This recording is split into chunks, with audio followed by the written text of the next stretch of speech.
Calisthenics is not the same for men and women. That's a controversial statement, but I stand by it. I've been doing calisthenics for 2 years now. I would say a year and a half of pure consistency, training nearly every day. I do not have the most level in calisthenics, but I do have enough experience to hopefully save you some time and energy and frustration, especially starting calisthenics as a girl. I'm assuming you're a girl watching this, but if you're not, I hope you learned something. Let's start with a quick why get into calisthenics. You probably already have a why, that's why you're here, or maybe you don't. If you're into dancing, tricking, if you go to the gym and you get bored sometimes because you notice it's just the same stuff, no hate to it, that's just how I started. If you don't have a gym, if you just want to feel strong, if you like rock climbing, if you have any sort of physical sport and you want to get better at it, calisthenics will give you the advantage. Or even if you like the attention, which people don't talk about it, but a lot of us who started calisthenics, even if you don't outwardly feel like that was a motivator for you, I can bet you started doing pull-ups in the gym or muscle-ups or even, I don't know, handstands, whatever was your gateway into calisthenics.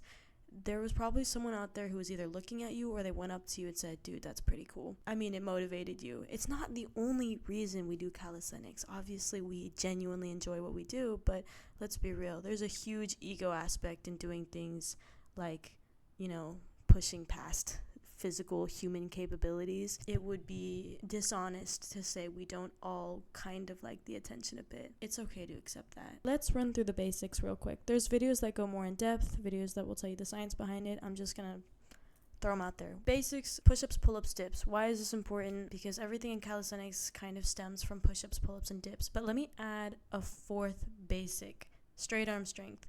And it's not really a basic because it shouldn't be your day 1 basic. It should be your, day 30 basic, day 60, depending on where you're at. You're building the requirements to be able to do the harder skills. Once you actually start getting into things like straddle planche, front lever, all this, the straight arm stuff is the stuff you see online most of the time. You will need straight arm strength, and you'll want to start it sooner than later because your tendons need more time to adapt than your muscles. You need to take your time with it so you don't get injured because your muscles can take a lot of load. Your tendons, not so much. You can start with little things like tuck planche, where your legs are all crunched up in a ball and everything. And I almost forgot the important topic of core strength. So, do you need to train core in calisthenics? Not really. Hold on, take that with a grain of salt because most of these basics you're doing engage your core. If you're doing them right, if you do your push-ups, your pull-ups, and your dips right, you're engaging your core. Now, it will get to a point where training core does help, but doing 100 crunches isn't really going to get you that far in calisthenics. I would say a dragon flag might be better. From my experience, is more of an injury prevention rather than the skill getter. And that's why you need to do it because you're going to put a lot of stress on your back, and if you don't train your core in one way or another, you're gonna end up like me. I got injured because I had really strong legs and really strong upper body and no core to connect the two. So when I started doing really crazy flexibility skills, I was cooked. Core is very important, but so are your legs. We'll get to that. Leg day is also important. I hope I'm not spreading false information. It's just what works for me. Actually, while we're at it, I'm just gonna throw it in there. Do not skip legs. Your whole body is connected. Calisthenics is the art of being able to have full body control. Why would you not want to train your legs? You don't have to train for hypertrophy and, get massive legs. That's part of the reason why calisthenics is harder for me than it was before is because I still train legs to make them bigger, and that's a sacrifice I have to take for the aesthetics. Training your legs will help your calisthenics. There's a reason why if you've ever tried straddle planche and you weren't really that strong, you might have felt it in your legs or back lever, front lever. Sometimes I feel it in my calves, which is crazy because I'm not using my calves, or I'm not using my calves, but you are. How often should you train? I train every day. I'll take full rest days when I feel like I need a full rest day. Usually it's on Sunday because it just makes sense.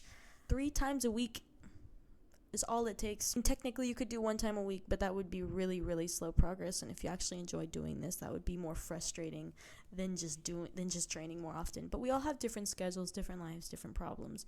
I went through multiple phases of training 30 minutes a day to training 2 hours a day. Both of them work. You just have to be smart with it and listen to your body. You can't really train 3 hours every single day and expect to have the most efficient progress. If you really want to, you could train 30 minutes a day tops. You don't have to train 2 hours a day. You can get a lot done in 30 minutes, and debatably, you might actually progress faster because you're letting your body rest. If you're consistent and you make changes as necessary, there's no reason you shouldn't make it to your goal. So just be consistent. If 2 hours one day works better and 30 minutes another day works better, that's fine. Just make sure you're consistent and you always hop back on the train when you fall off.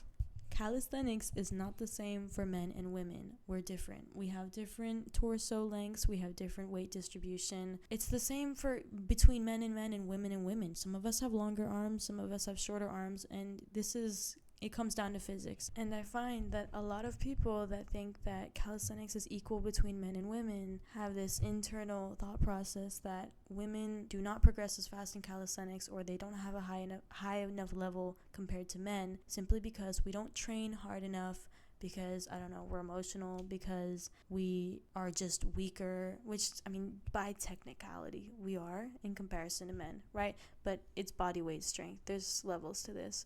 And let me just go into quickly why it's different, okay? Because we're going to have a different experience, especially certain skills, front lever, planche even, all of this stuff where it comes to leveraging your weight in really unnatural positions. Your body composition makes a huge difference. And women have the advantage in some of these, okay? So the center of gravity for women is typically lower. It's around the hips and pelvis, and this is due to typically, not me, but most women have a wider pelvis. More fat distribution on the hips and thighs, usually a shorter torso and longer legs on average. Whereas men, the center of gravity is higher. It's more around the chest and the upper abdomen. And this is due to more muscle mass in the upper body, a narrower pelvis, and then longer torso, shorter legs on average. And this might explain why it typically takes women longer to get their first pull-up than men.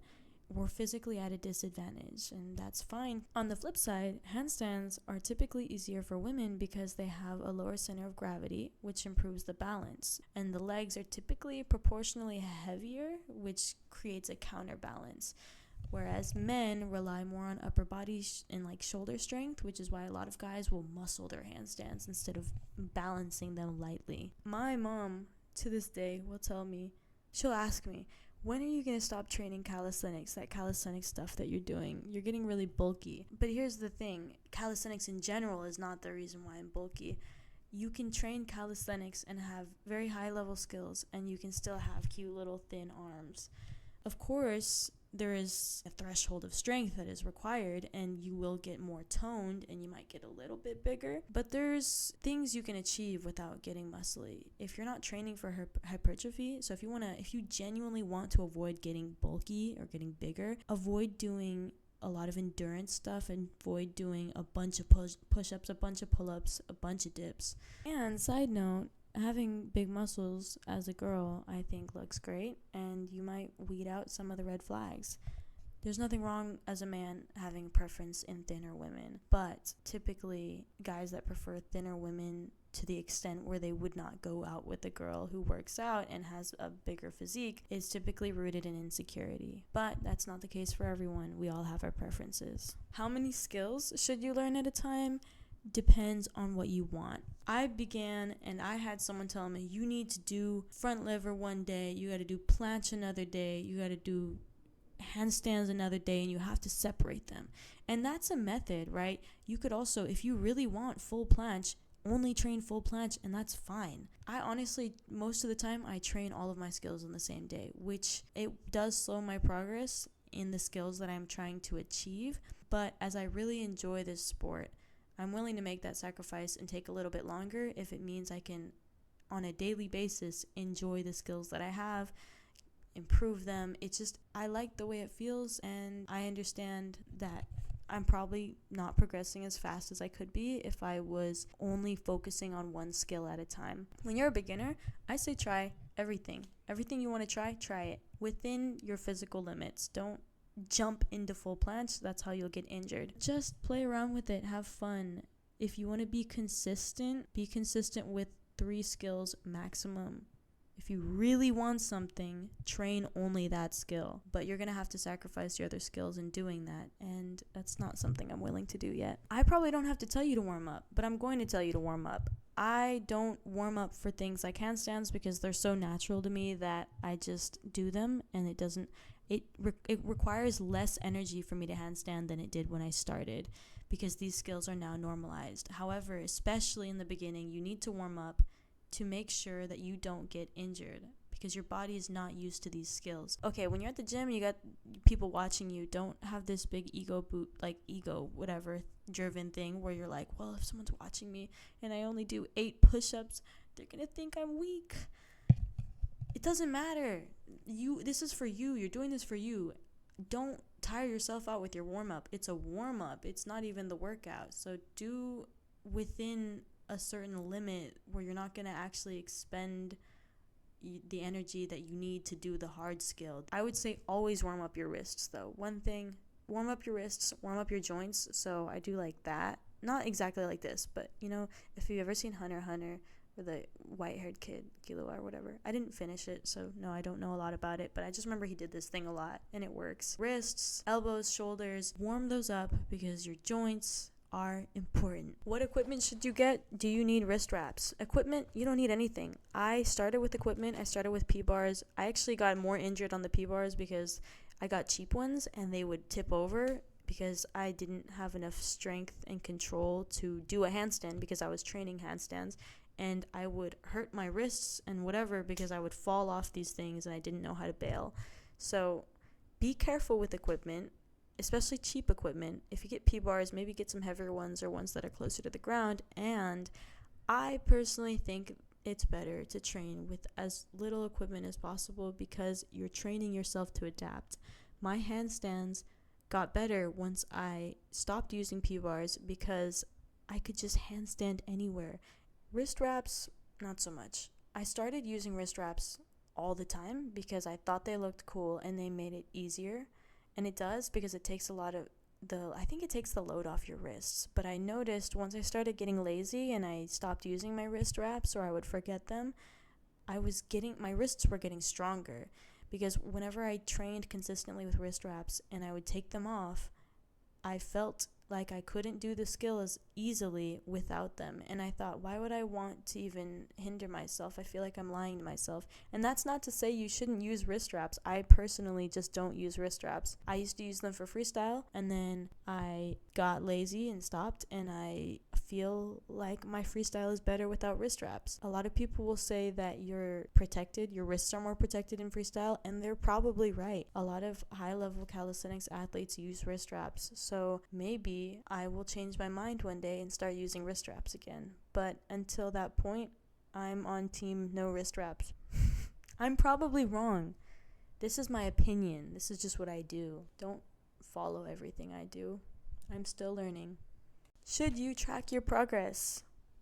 Yes and no.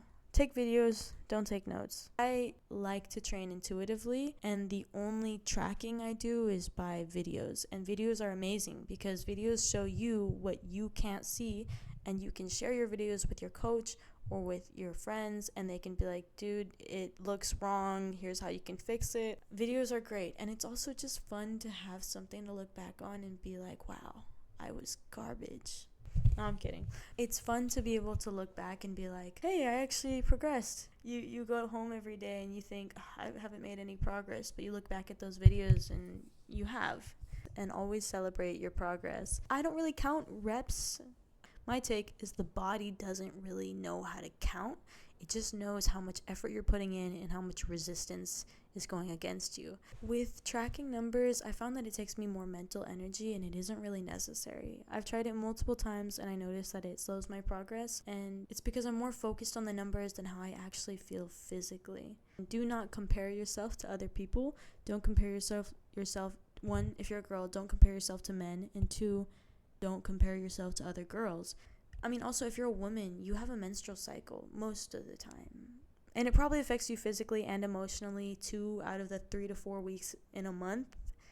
It makes a difference. It's not an excuse, but it does make a difference. You just have to play it by ear, and you have to understand when you need to take it easy and when you can push past your comfort levels. I mean, you shouldn't compare yourself with anyone in general. Remember, in your own training, people have different circumstances. They have different physical advantages, they have different obstacles, different responsibilities, different priorities. We're not even all training for the same thing. So some of these athletes are literally unemployed and have all their needs met. And this isn't to put down the athletes that, have advantages like that. You just have to remember that their advantage is convenience and your advantage is adaptability. We all have advantages. Just focus on yours and work with what you have. And remember that you're doing this for you, not for them. Be patient and stay humble. Calisthenics is a sport where sometimes you just gotta ride out the plateau and trust the process. You always will need to make adjustments, but sometimes when you think you're not progressing, it's just because your body needs more frequency and more time to make those adaptations. I mean, remember, you're training for skills that do not come natural to the human body, and your body wants to take shortcuts. It's your job to make sure that you put in the work, because what you put in is inevitably what comes out. You can't cheat your way to strength in calisthenics. Staying humble,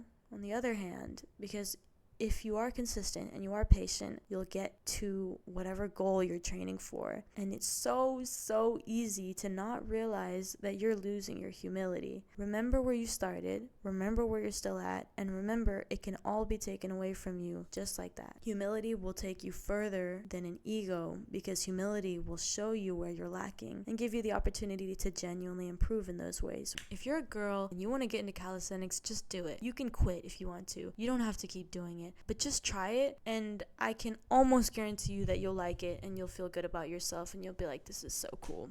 And if not, there's other things in life. Remember, calisthenics is not the only thing in life, and that's why you need to stay humble, because most people do not care that you can do a handstand. They care a little bit, but I'm just going to end it off with have fun. This should be fun. There will be moments when it's not fun because you're suffering and you don't understand why you can't get the skill you're trying to achieve. One of the biggest mental blocks is whenever you lose the joy and passion in the thing that you once were just so driven about. Like, just enjoy it, please. Please. Have fun.